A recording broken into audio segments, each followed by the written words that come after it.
Winning है उसका मैं नाम लेना भूल गया। यहाँ मुझे बहुत से दोस्त जस्टिस ग्रुप से भी नजर आ रहे हैं, उन सब दोस्तों का भी मैं शुक्रगुजार हूँ। और पूरी बार चूंकि नुमाइंदगी यहाँ मौजूद है और इंशाल्लाह अगर हम दोस्त इलेक्शन वाले दिन मेहनत करेंगे तो इंशाल्लाह मैडम बुशरा कमर यहाँ से फर्स्ट पोजीशन पे होंगी लाहौर सीट के लिए इंशाल्लाह। अब मैं दावत खिताब देता हूँ आज की चीफ गेस्ट मैडम बुशरा कमर साहबा, उम्मीदवार मेंबर पंजाब बार काउंसिल।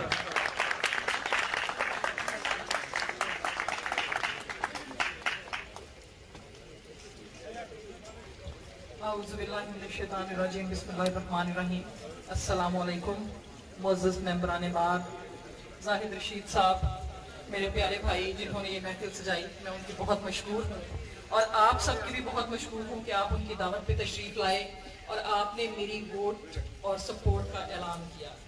मैं बहुत मशकूर हूँ सरदार सलमान सरवर साहब की, साजिद वैंस साहब की, काशिफ फैज़ गंजा साहब की, फैज़ रसूल साहब की, एजाज डोगर साहब, राना अली रजा साहब खसूसी तौर पे उन्होंने बड़ी काविश की यहाँ पे आप लोगों को इकट्ठा करने में, नईम रियाज साहब, राना इरफान खान साहब, अरशद कमर गियो साहब, ज़ियाउल हक साहब, साजिद भट्टी साहब, अदनान तूर साहब, काशिफ सदीक जमाती साहब और बाकी बहुत से दोस्त जो यहाँ पे मौजूद हैं जिनके मैं शायद सारों के नामों से वाकिफ नहीं हूँ। मैं आप सबकी बहुत मशहूर हूँ। आपने मुझे जो इज्जत यहाँ बख्शी है, वाकई मुझे शिद्दत से एहसास है कि चुनिया मेरा दूसरा नहीं शायद पहला घर है। तो मैं आप सबकी मोहब्बतों की मशहूर हूँ। आपने मुझ पे दूसरी बार एतमाद का इज़हार किया है।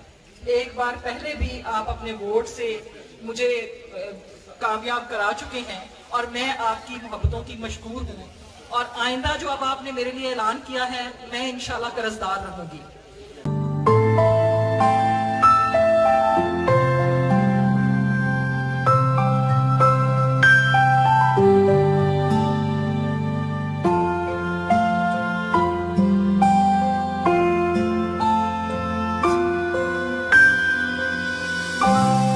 जहाँ दर्द वहाँ जीएस हमदर्द, आपका दर्द जीएस हमदर्द का दर्द। बात की इम्तियाज भाई ने कि जजेस जो हैं वो डिसाइड नहीं करते हैं केसेस। मैं भी इसी जुडिशियल सिस्टम का हिस्सा हूँ फ्रॉम लास्ट 20 इयर्स। मैं ये समझती हूँ कि जो जस्टिस डिले हो रही है उसमें कहीं ना कहीं हम ही में से एक फरीक का रोल है। वो या प्लेंटिफ साइड है या डिफेंडेंट साइड है, कोई एक साइड तो है जो लिंगर ऑन करना चाहती है। तो चूंकि ये सिस्टम जो है ये बनाया गया है लिटिगेंट के लिए, हम भी लिटिगेंट के लिए हैं, कोर्ट्स भी लिटिगेंट के लिए हैं और ये जुडिशियल सिस्टम भी लिटिगेंट के लिए बनाया गया है क्योंकि वो हमारा पे मास्टर है। तो डेफिनेटली हमें उसकी मुश्किलात का अंदाजा करते हुए अपनी जिम्मेदारियां एहसन तरीके से अंजाम देनी चाहिए, हम प्लेंटिफ साइड से हो या डिफेंडेंट साइड से। प्रोफेशनलिज्म का तकाजा ये है कि हम केस को केस के मुताबिक लेके चलें, फैसला कोई भी हो वो क्लाइंट की और केस की किस्मत है। लेकिन मैं समझती हूँ हम में से कुछ लोग चीजों को लिंगर ऑन करते हैं और अगर हम दोनों फरीकैन, दोनों वकला साहिबान ये अहद कर लें कि हम चूंकि लिटिगेंट के लिए हैं और हमने ये फैसला वक्त पे कराना है तो इंशाल्लाह कोर्ट्स भी कोऑपरेट करेंगी। बाकी हाँ, मुझे कोर्ट्स के रवैये से शिकायत जरूर है, जो हमें प्रॉपरली एंटरटेन नहीं करते हैं, हमें प्रॉपर जो रिस्पेक्ट देनी चाहिए जो हम डिजर्व करते हैं वो नहीं देते हैं। उसके लिए मैं हाई कोर्ट में भी अगर कोई दोस्त वहां जाते हों और किसी के साथ कोई ज्यादती हो तो मैं वहां फौरन उठ के खड़ी होती हूँ और मैं उन्हें मतलब समझाती हूँ कि ये रवैया जो है वो हम बर्दाश्त नहीं करेंगे। तो इसमें ये है कि हमने भी अपनी रिस्पेक्ट खुद करवानी है। अगर हमारा एटीट्यूड प्रोफेशनल होगा तो किसी जज की कोई हिम्मत नहीं है कि वो हमें अनप्रोफेशनल तरीके से ट्रीट करे। मैं अपने यंग भाइयों से ये रिक्वेस्ट करना चाहती हूँ, मैं रोज देखती हूँ कोर्ट में, मुझे तकलीफ होती है ये देख के कि हम अनप्रिपेयर्ड कोर्ट में जाते हैं। देखें, हम वकील हैं, हम एक ब्रीफ एक्सेप्ट करते हैं तो हमारी जिम्मेदारी है कि हम उस ब्रीफ पे प्रॉपरली प्रिपेयर होके कोर्ट में जाएं। अगर हम विद नॉलेज जाके रोस्टम पे खड़े होके कोर्ट को असिस्ट करेंगे तो कोर्ट हमें इंशाल्लाह ड्यू रिस्पेक्ट देगी। फिर भी अगर नहीं देती, यहाँ पे आपको इस हवाले से कोई प्रॉब्लम होता है, मैं मौजूद हूँ, आप मुझे बताएं, उसके लिए जो भी मुनासिब सदेबाब होगा मैं हर हवाले से आपकी मदद करने को तैयार हूँ। लेकिन अगर हम दूसरों से प्रोफेशनल एटीट्यूड एक्सपेक्ट करते हैं तो सबसे पहले हमें अपना एटीट्यूड प्रोफेशनल करना होगा। अगर हम दूसरों से रिस्पेक्ट क्लेम करते हैं तो सबसे पहले हमें रिस्पेक्ट देना भी होगी। इसलिए बी प्रोफेशनल, इंशाल्लाह आपको इन शिकायत का मसला नहीं होगा जो हम करते हैं। मैं रोज देखती हूँ कि हम इवन फैक्ट्स पे भी प्रिपेयर नहीं होते। तो सिर्फ और सिर्फ ये गुजारिश है आप लोगों से कि जब आप कोर्ट में जाएं तो परदेश में रहकर अपने देश के लिए सोचना मेरा मिशन है। मैं अपने रब से तिजारत करती हूँ। मैंने अपना अकाउंट दुनिया में नहीं ऊपर खोल रखा है। आए आप भी मेरे इस काम में शामिल हों, ऐसा हमारी CEO मुकद्दस मजीद का कहना है। प्रिपेयर जाएं बस, बाकी रिजल्ट क्या होता है, हम ऑफिसर ऑफ कोर्ट हैं, हमारा काम सिर्फ कोर्ट को असिस्ट करना है। हम ठेकेदार नहीं है किसी ब्रीफ के कि हम कहें। मसाइल वहाँ पैदा होते हैं जहाँ पे ठेके होते हैं, जहाँ पे हम जाके जजिस को इंस्टिगेट करते हैं कि वो हमारी मर्जी के फैसले करें। अगर आप मेरिट पे जाते हैं कोई दुश्वारी नहीं आती। दूसरे नंबर पे ज़िया भाई ने बात की, वाकई हमें हॉस्पिटल की जरूरत है और शिद्दत से है। और मैंने इस बारे में पहले ही अपनी गुजारिशात इन राइटिंग, जब मुझे chairperson executive Punjab bar council होने का फर्स्ट टाइम मौका मिला तो मैं ये गुजारिशात ऑलरेडी आला हुकाम तक पहुंचा चुकी हूँ ब्लैक एंड व्हाइट में। यंगस्टर के स्टाइपेंड के हवाले से भी और सीनियर्स की पेंशन के हवाले से भी ये 3 गुजारिशात मैं कर चुकी हूँ। चौथी एक गुजारिश भी मैं इन राइटिंग कर चुकी हूँ कि हमें ट्रेनिंग के लिए जुडिशियल अकेडमी के पैटर्न पे लॉयर्स अकेडमी रिक्वायर्ड है। और अगर मुझे दोस्तों का ताउन रहता तो शायद मैं अपने पिछले टेन्योर में लॉयर्स अकेडमी जरूर बना जाती, लेकिन अनफॉर्चुनेटली मैं कलेक्टिव एफर्ट के ना होने की वजह से नाकाम रही। दोबारा इलेक्शन लड़ने का मकसद भी यही था कि जो काम अधूरे छोड़े हैं उन्हें आगे लेके चले। और जब मैंने कहा कि मैंने इलेक्शन नहीं लड़ना तो मुझे मेरे बड़ों ने कहा कि अगर तुम जैसे प्रोफेशनल लोग इलेक्शन लड़ना छोड़ देंगे तो प्रोफेशनल्स का रास्ता हमेशा के लिए बंद हो जाएगा। तो उस रास्ते को बंद ना करने के लिए तुम्हें दोबारा इलेक्शन लड़ना है। तो मैं अपनी कैंडिडेचर दोबारा आपके सामने पुट करती हूँ। दूसरी बात, रिपीटर्स होना गुनाह नहीं है। बिल्कुल सही बात कही कि रिपीटर्स होना गुनाह नहीं है, लेकिन देखिए हम एक बार जब पहली बार केस तैयार करते हैं तो इतना अच्छा तैयार नहीं करते, लेकिन जब दूसरी बार उसी फाइल को तैयार करके जाते हैं तो ज्यादा अच्छा परफॉर्म करते हैं। तो हमने भी शायद जब हम पहली बार आए तो ना हमें सिस्टम का पता था, ना चीजों का पता था, ना समझ थी कि किस जगह से आपके लिए वेलफेयर ली जा सकती है, कहां से लॉयर्स के लिए काम किया जा सकता है। जब 1 साल चेयर पे रही तो ये जरूर पता चला कि कौन कौन से डोर्स हैं जिनको नॉक करके हम रिलीफ ले सकते हैं।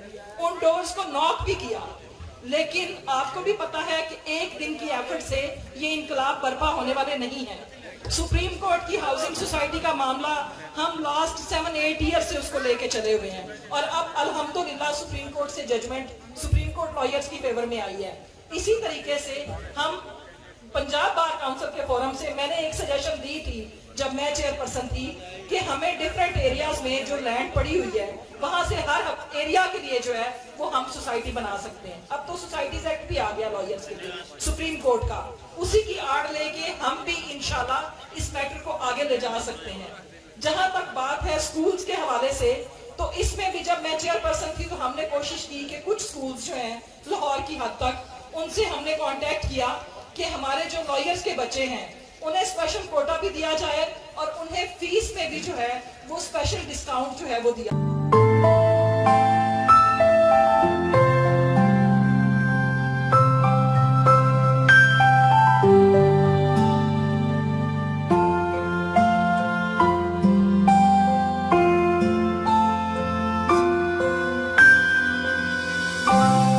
जहां दर्द वहां GS हमदर्द, आपका दर्द GS हमदर्द का दर्द। लेकिन वो मैंने आपसे गुजारिश की ना कि एक दिन में सारी चीजें नहीं होती, ये कलेक्टिव एफर्ट का और कांस्टेंट एफर्ट का नाम है।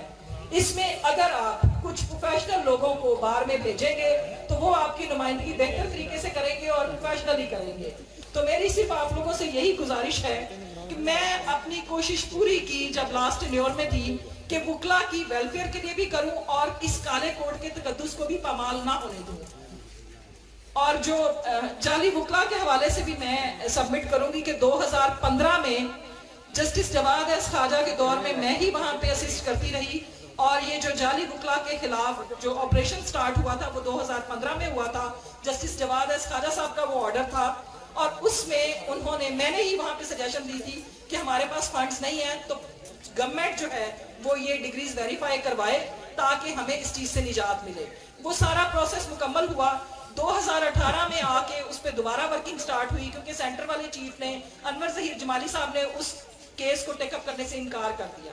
बाद में जब साकिब निसार साहब आए तो हमने दोबारा उन्हें गुजारिश की, उन्होंने उस केस को दोबारा खोला और उसके बाद आपके सामने कुछ डिग्रियों की वेरिफिकेशन का सिलसिला शुरू भी हुआ, लेकिन अनफॉर्चुनेटली वो पॉलिटिक्स की नजर हुआ और मेरे ऊपर बहुत कीचड़ उछाला गया तब जब मैंने उसमें एक गुजारिश की कि आप डिग्रियां वेरीफाई करवाएं लेकिन उन्हें सोशल मीडिया पे डाल के और बार्स में इस तरह 10-10 की लिस्टें भेज के ये काम ना करें, बल्कि एक ही बार सारी लिस्टें जब वेरीफाई होके आ जाएं तो उन सारों को बुलाएं, जो जस्टिफाई ना कर सके उनको फारिग करें ताकि लोग अवेयर ना हो। इसमें यूनिवर्सिटीज ने मुझे कॉल की और उन्होंने कहा मैडम आपने हमारे साथ जुल्म किया है, आप रोज 10 केस लगा देते हैं कि ये जाली बुकला है, अगले 10 हमारे पास असली होने के लिए आ जाते हैं, तो इट्स वेरी अनफॉर्चुनेट।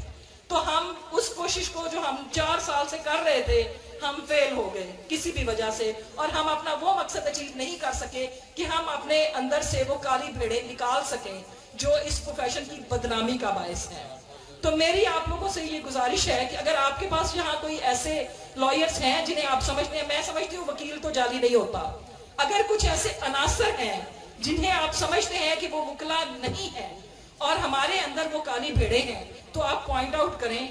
उनके लिए इंशाल्लाह मैं अपने लेवल पे जो कर सकी मैं वो करूंगी और चूनिया बार की मैं मकरूज रहूंगी हमेशा।